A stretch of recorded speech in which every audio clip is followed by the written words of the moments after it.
Hi, friends. Welcome back to the channel. This week, I have a little special something for you. And what it is I am giving you a replay of part of one of the confidence Q&A calls that we have inside my program, Audacious. And you know what? Audacious is becoming my pride and joy. It's becoming my baby. And it's because it is the program that is going to help you become unrecognizably confident. We are going to build up your self worth, your self trust, your self image, your self belief so that you walk out of this program unrecognizably confident. Because when you become that person, you will stop playing small. You will go after everything you want. You will have the self image, self talk, self trust, all of it to go after everything that you want. The way I transformed my confidence and became literally unrecognizably confident and built the life that I have is through everything in this program. It is literally my formula for becoming unrecognizably confident. It's so good. I just love it. Okay. So in it though, we have monthly Q&A calls where you can submit a riff request to me, you can submit a confidence question, you can kind of submit advice, what would you do in this situation? And we have these calls. And so I thought, why not give one of them to you? Why not let you listen in on it? And they're just so fun. People hop on and we've edited out names, but we just have a really good time on these monthly calls.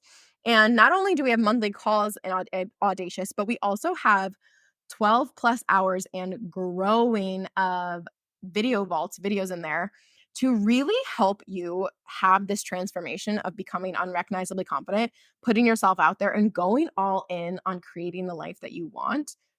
And these are they're literally so much fun. My clients tell me that they listen to them and binge them all of the time.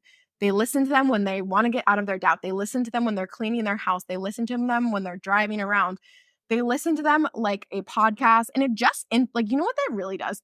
It interjects a new frequency, a new level of self belief and self talk and just goodness really into your brain, and it allows you to become so much more confident, and there's activities you can do. It's not like a learning course, let me say that too.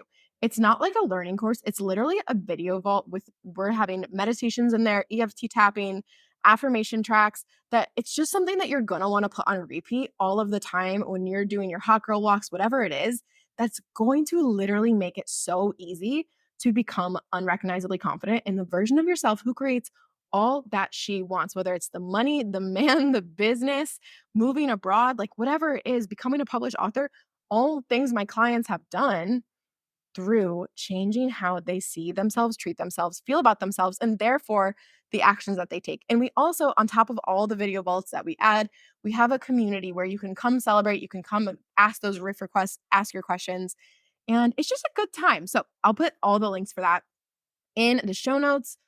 But let's dive right into the Q&A call and just give you a taste of the goodness. The first question that I got is that I had shared on a podcast at some point ago the concept of identity ranges. And this person would love to hear me expand on this concept and how to identify what our identity ranges are and to work with it. This is what I need. Okay, good. I'm glad.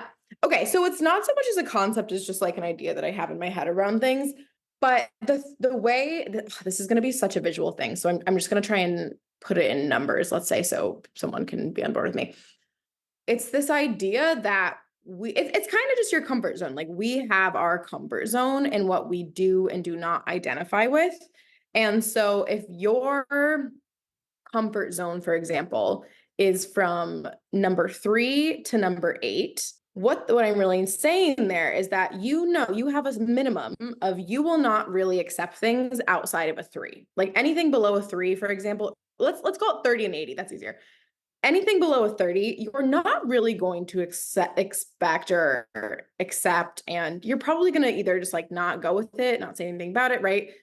And similarly, and it's almost more important on the upper range where it becomes a more relevant conversation, people will often self-sabotage, avoid, not really identify with anything above that 80. So we tend to operate, let's say, within the 30 to the 80 range, which is really where we feel comfortable. And what I had talked about in in that podcast, and it wasn't a limited call, and so it's not a public podcast, otherwise I'd share it with you, but maybe I make it one, is this idea that if we're trying to basically the idea that we can up our identity range. We can up our identity range and we can make it, let's say, 40 to 90 or 50 to 100 or whatever it is. And that's really the goal, is that we keep doing that. And so I think something that we can always do is simply, we can kind of work it. There's two ways we can really work it. We can work it from the bottom end of the range, or we can work it from the top end of the range. I think they tend to go hand in hand anyway.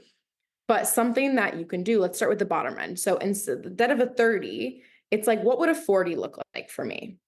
And where's there an area that I want to raise my standard? And it can be all over the place. It can be with money, it can be with relationships, it can be with, I don't know, and like anything, friendships. So a good example is, let's say, this is actually my example. I've never really cared about flowers. I'm not someone who, like, I care about flowers in my relationship. I don't know, just it's not anything. But I noticed that once I left San Francisco, where I used to live with my best friend, and she's a very aesthetic human, she used to always have flowers in our apartment, and my ass contributed nothing to that. I did nothing to contribute to that. But I noticed I started to like them. I liked that they were fresh flowers and they just popped up and showed up. They were there.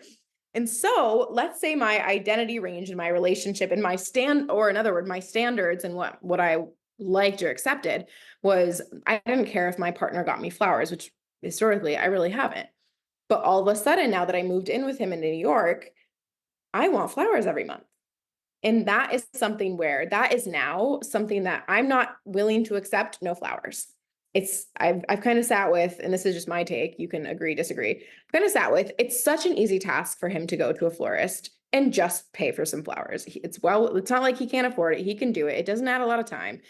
And it's just showing me that he's thinking about me. He's thinking about what I want and what I want my standard to be. And so I will admit it took him a minute to get on board with it, not because of anything other than we were traveling, all sorts of things. But now I have flowers.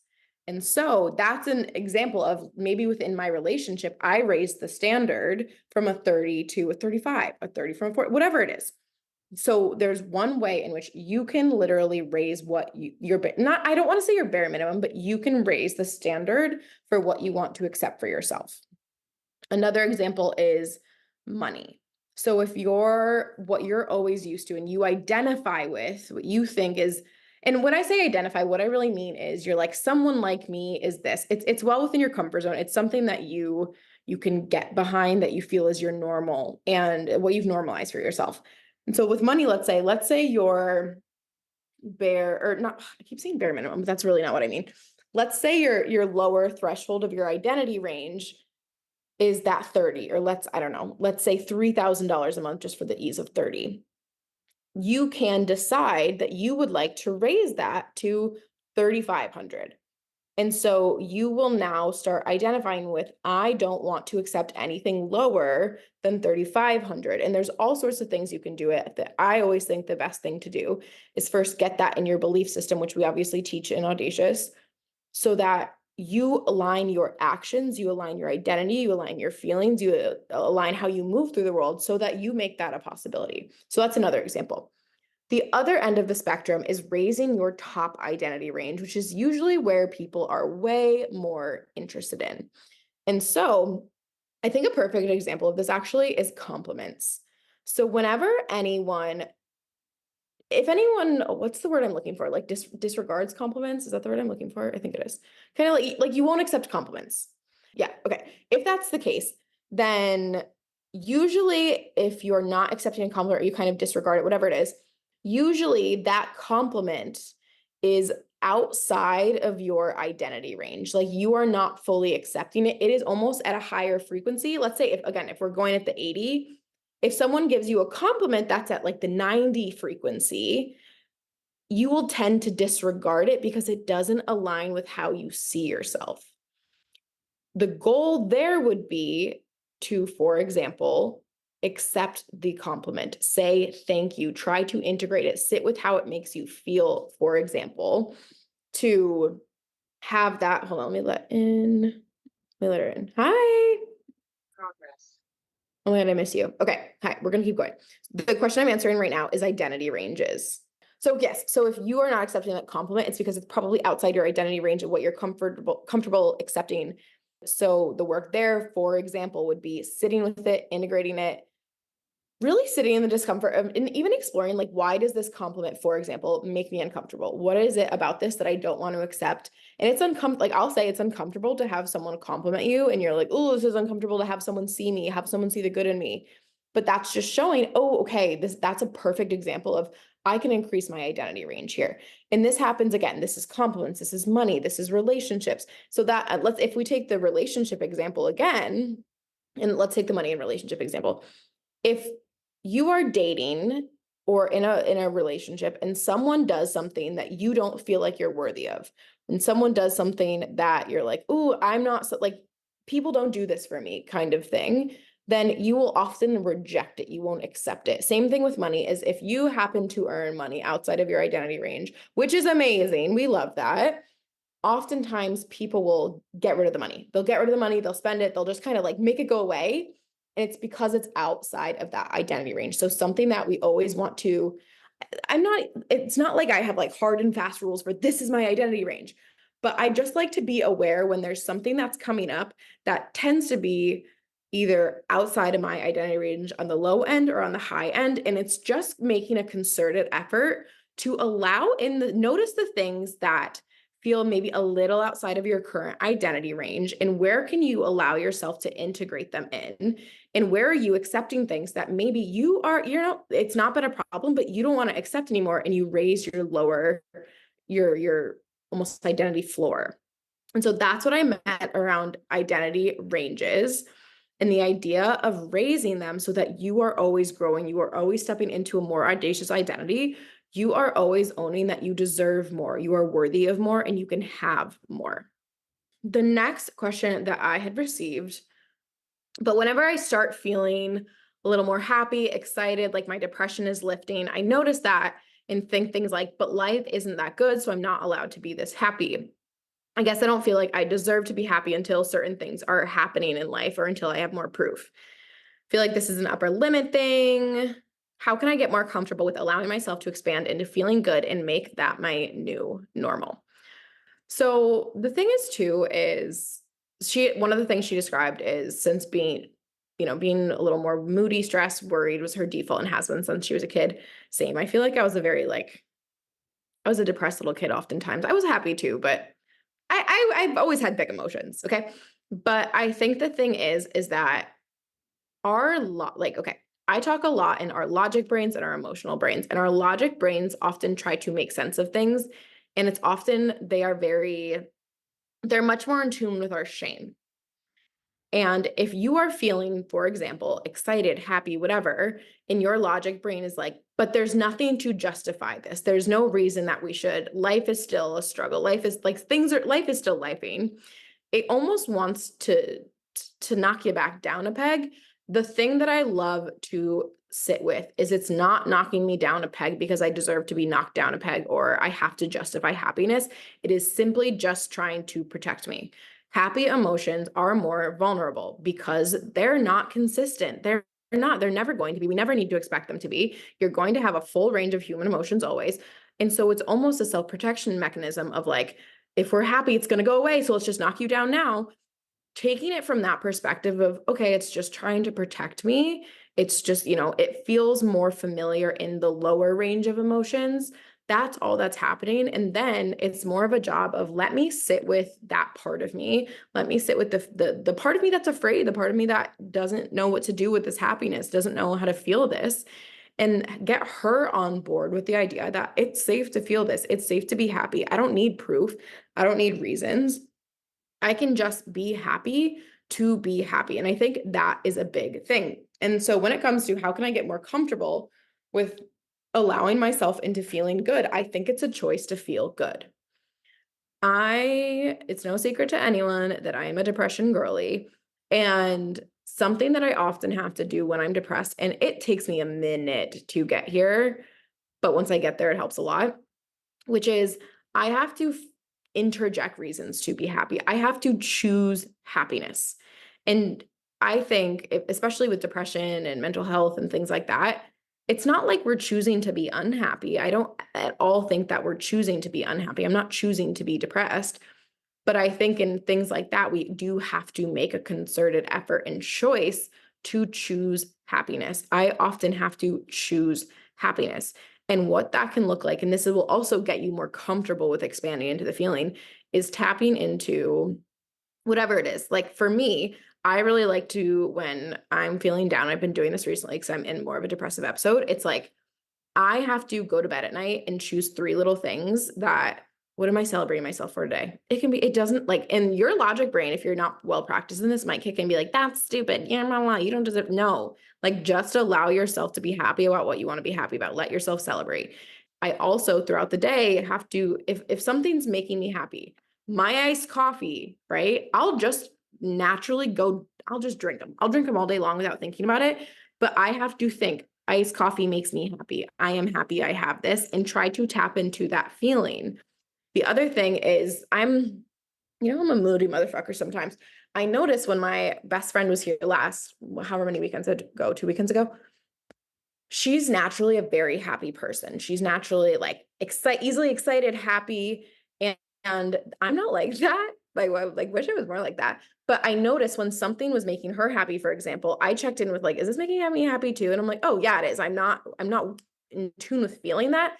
Let me make a choice to feel that excitement. Let me make a choice to feel that happiness. So I think with things like that, we have to make a choice to be happy if you're someone who has those bigger emotions and they trend negative, which I don't think that means you're a negative person. I want to be so clear. I think it's just being human sometimes. I think you have to make the decision and really sit with, and I believe that for every single person who will ever listen to this, you don't you don't have to earn your happiness.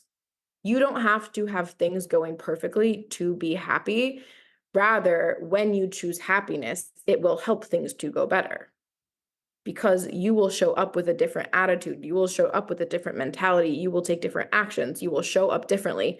You will believe more. You'll have more faith that things will work out, and it will create the proof that you're wanting in order to quote unquote feel happy. But you are always allowed to feel happy.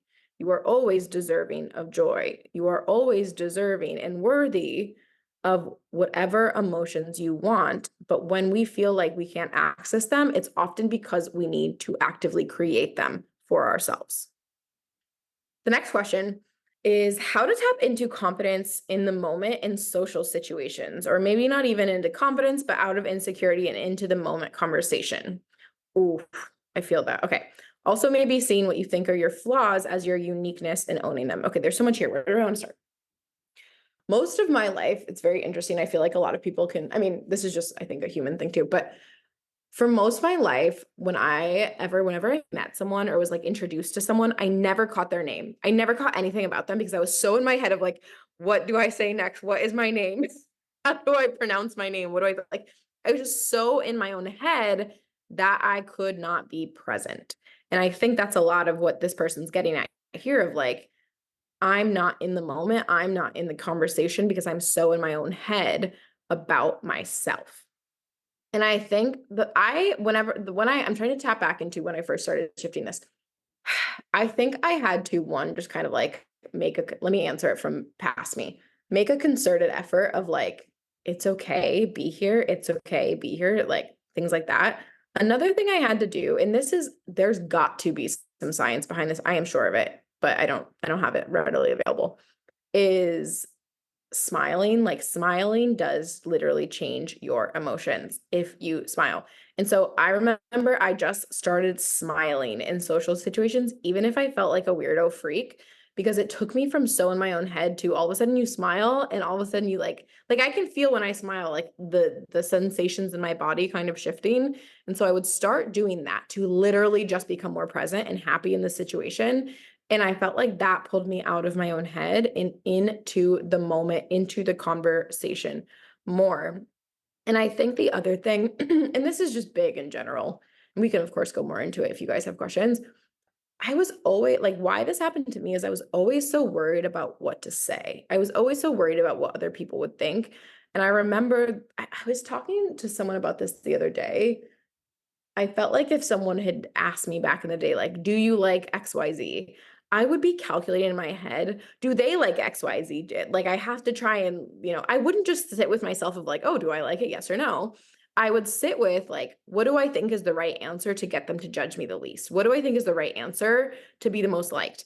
And it's things like that that take you out of the present moment and into insecurity. And I think if you can just sit with, what if I just show up as myself? And of course, if when I say, what if I just show up as myself, you have all sorts of thoughts of like, but I'm not likable. What is this? Let's like work through those. Use what's in unlimited to work through those. Bring those to these calls so we can work through those. But if you can simply show up as yourself and walk into a room being like, I am likable, who I am is enough. I like myself, you will be so much less in your head and so much more present because you're not worried about calculating what's the right thing to say. You will not be worried about being likable. You will not be worried about all of the things in that exact moment that your anxiety is probably calculating and trying to compute to get you to be present. And again, it's not, you could never, it took me so many years to realize this. I could never outcompute. There's no right combinations of things that I do or how I breathe or the which way I look or how I say things or what I say that was going to be more powerful than me just being present in the moment and being myself. Nothing. There is no equation in the universe in any social situation that would have solved that more than just being myself. And so I think it's going into rooms with I would almost, before you enter a room, what do you need to say to yourself to tap into yourself? And so a perfect example is in interviews back when I first started my confidence journey, I would go and check into an interview, for example, and then I'd immediately go to the bathroom. I remember there's so many different bathroom stalls that I remember being in, and I would power pose it up in the freaking stall and be like, I can achieve anything I set my mind to. I can achieve anything I set my mind to going into these interviews and be like, I am really great. I'm a great candidate. Like I said all sorts of things to myself so that when I walked into the room, I was in that energy. And I think you can do the exact same thing in social situations. And I would also have, what is a thought that you need to fall back on in that moment if you start getting back into your own head that you can therefore get back into the situation instead. So if I were in an interview, let's say, because that's the example I have, if I started to get nervous or like, oh my God, I didn't answer that question right, or I got something wrong, I would just literally say to myself, which takes a second, I can achieve anything I set my mind to, and almost tap myself back in to the confidence and identity and present moment that I felt was really necessary to just be myself and feel better in those situations. So I would definitely practice that to get out of that insecurity. The next kind of question that went with this, but I'm going to answer a little differently, is really how to see what you think are your flaws as your uniqueness and owning them. The first thing that immediately comes to mind for me there is that my quote unquote flaws are literally what other people are praying for, and someone else's flaws are probably literally what other people are praying for, or I'm praying for too. And so it's like that is so subject. There are no objective truth flaws. There's not. Like, for example, this is a hot topic, I think, but there are people, actually, let me switch rooms because I feel like my friend might be coming back right now. There are people who love anime, can't get enough of anime. They do everything anime. And that, for example, that interest in anime could be what someone else is looking for in a friend. And then there are other people who do not understand anime and are like, I think it's weird that they like anime. For example, this is just a random thing. Like I'm someone who I'll watch anime. I have no fucking problem with that. Like why have shame around it, right? But that is an example of that is something that is someone else. It's what they are searching for. That's what they are hoping for in a friend. That's what they wish they could find in another person. But you are seeing it as your flaw. And I think we can apply that to every little thing about ourselves. And so I think it's like the more that you can own that your quote unquote flaws, which aren't flaws at all, are what someone else is looking for in a person that is great in a person that other people value in a person. And it's not even about other people valuing them. It's truly like you get to value that about yourself. You get to value and own that. And the more that you own that, the happier you are going to be with yourself, the more you're going to find your people, the more that you're going to feel at peace within yourself. I actually gave it a private client this analogy the other day. She was worried about being unlikable. I gave her this was a weird analogy, but there are people who really love and really don't love avocados. So for me, I'm someone who I love avocado in something, but give me plain avocado and I can't eat it. I'm like, no, no, no, that freaks me out. I don't know why it freaks me out.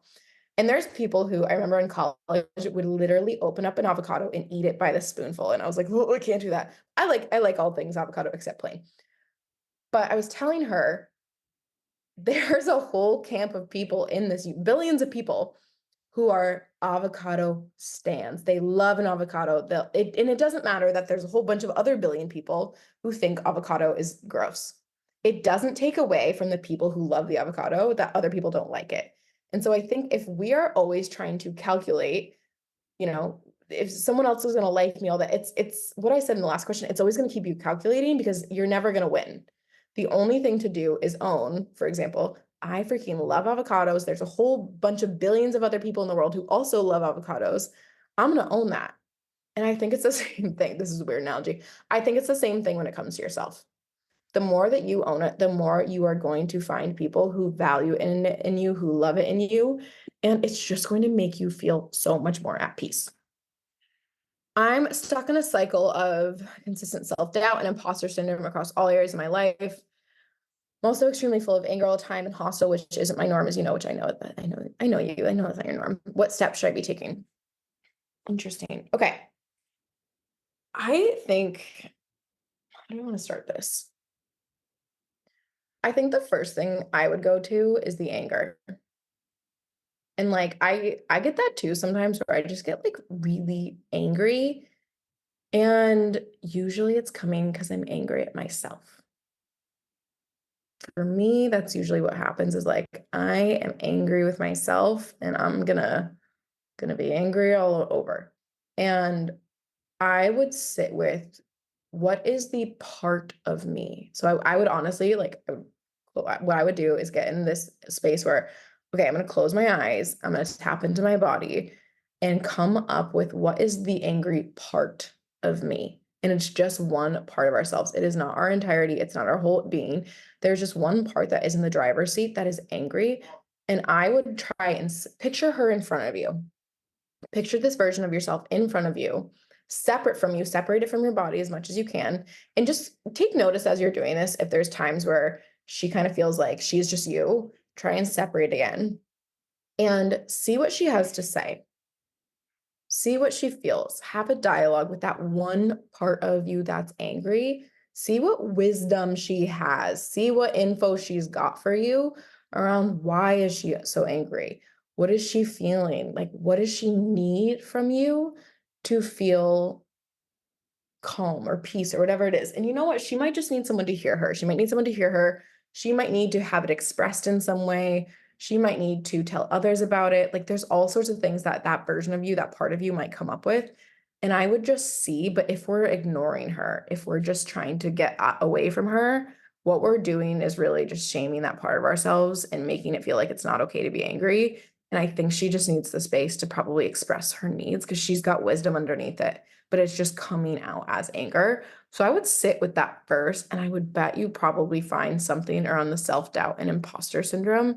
And I think it's sitting with it from a place of not shame, like, of course, never shaming yourself around this, but instead being like, what do you need? And for maybe it might be forgiveness. It might be, I just need someone to like give me a hug. I need someone to sit with me.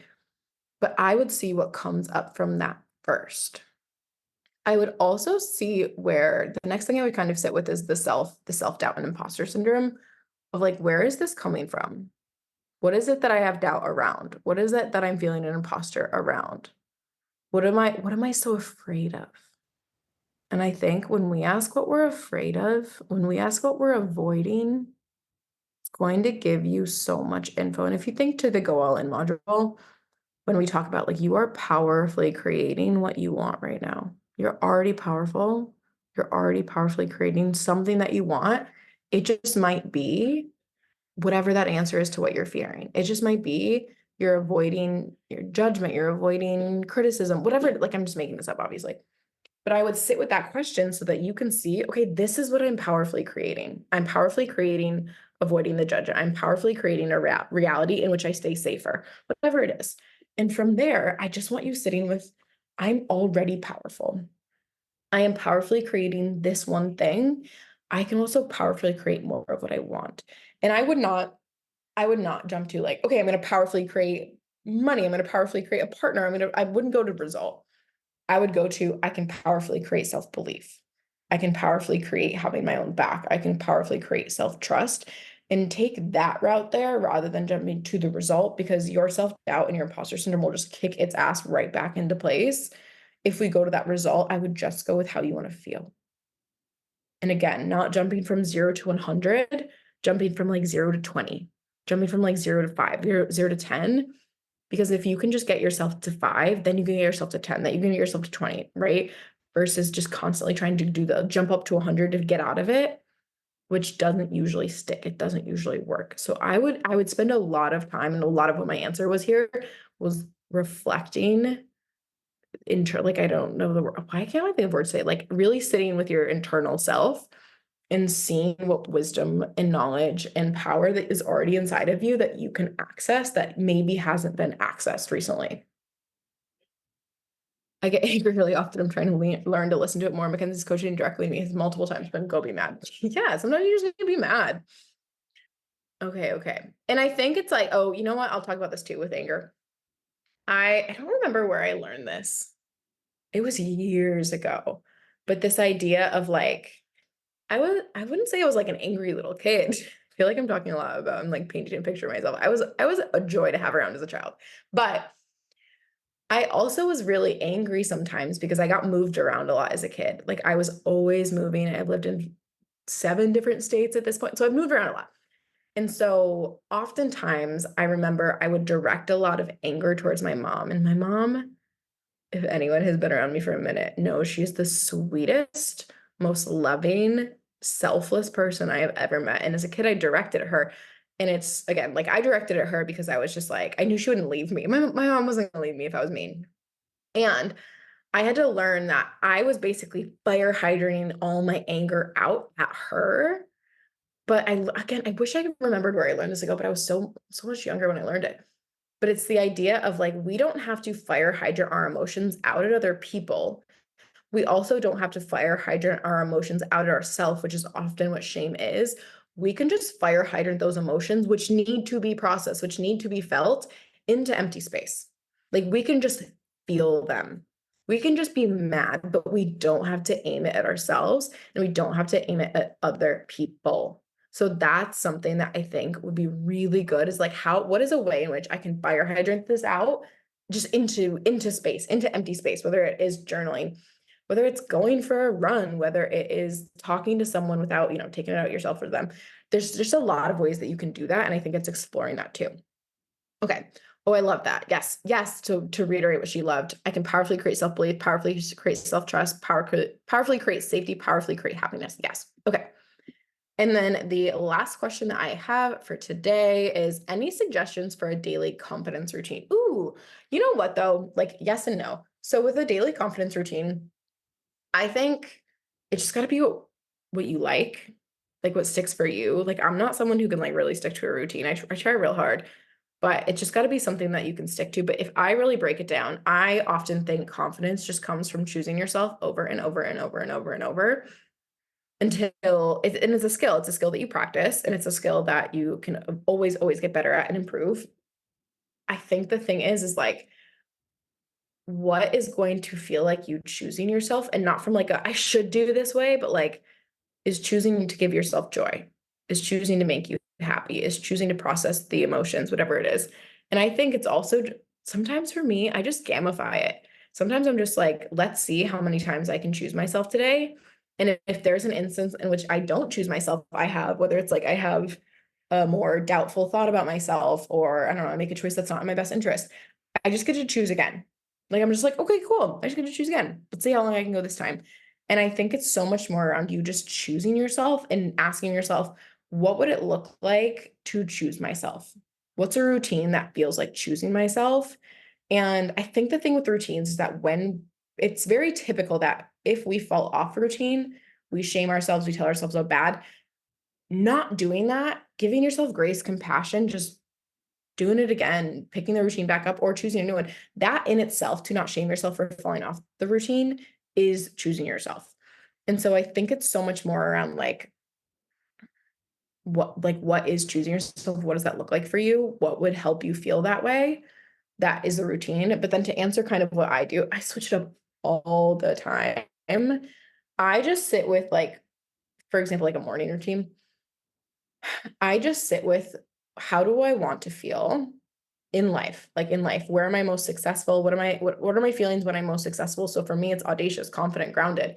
So it often just is for me like a morning routine. It's just choosing what will help me feel most confident, grounded, audacious, or just what will help me feel most confident. And then just choosing your routine from there. So this season for me right now, it's trying to walk. I have an indoor walking pad that I bought off Amazon. And so it's like walking on that when I first wake up for 10 minutes.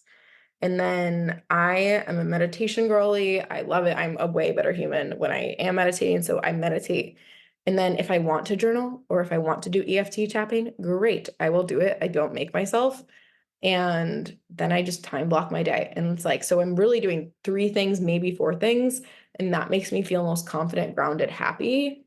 And so that is currently my confidence routine. It might look different in a week, it might look different in a month, in a year, but I just sit with what, how do I want to feel? So, for example, confidence routine, I'm assuming you want to feel confident. What makes me feel, or what will make me feel most confident in doing it from a place of love and I desire to do this, not from shame. Any other questions that you'd want to pop in the chat? Okay, if that is all, then I will see you all next month and keep putting your questions in. And we are going to be releasing a couple new audacious videos soon, which I'm excited about. Okay, cool. All right, we will chat soon. Bye. Thank you for listening. I hope you had fun. And again, if you liked this, we could be doing this every single day, every single month inside of Audacious together. So again, not only do we have these monthly calls where I'm gonna give you all the goods, I'm gonna give you everything you need, but there are videos that you can watch every single day. They evolve with you as you grow, as your confidence grows. These videos evolve with you, and I've set them up inside so that not only are they bingeable and you're gonna want to listen to them all day, every day, but no matter how confident you become, it's going to help you. They're going to grow with you. So whether you are really battling yourself, battling your body, feel like you're unlikable and just are struggling with your self-image and feel like you're holding yourself back, or you're already a confident bad bitch who just wants to go bigger and become so much more untouchably confident, this program is for you. This program is undoubtedly for you because they just evolve with you and they're such a good time and I love them. I listen to them when I want to grow my confidence. You know what I do? I throw on audacious videos. So I'll put the details in the show notes and thank you for listening. And I'll catch you next week.